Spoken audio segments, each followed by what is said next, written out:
உண்மை உள்ளவனுக்கு கர்த்தர் கிருபை அளிப்பார். கொஞ்சத்தில் உண்மை உள்ளவனுக்கு அநேகருக்கு அதிபதியாக ஆற்றுவேன். இந்த உலகம் உங்களை மறந்தாலும், உலகம் உங்க கைவிட்டாலும், நீங்கள் தேவனால் மறக்கப்படுவதில்லை. யோசிப்பட வாழ்க்கையில் யோசித்து பாருங்க.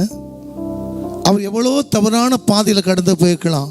மறுபடியும் ஒரு வேலைக்கு போய் தேவையில்லாத பழியை சுமத்து சிறையிலிருந்து அதுலேயும் உண்மையாக இருந்து எகிப்து ராஜாவுடைய சொப்பனத்துக்கு கருத்து கொடுத்து ராஜாக்கு மந்திரியாக மாற்றி கொடுத்தான்.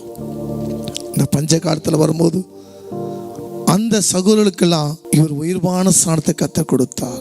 கர்த்தருடைய தேவ ஜனமே, உலகம் உங்க கைவிட்டாலும், உலகம் உங்களை மறந்தாலும், கர்த்தரால் நீ மறக்கப்படுவதில்லை.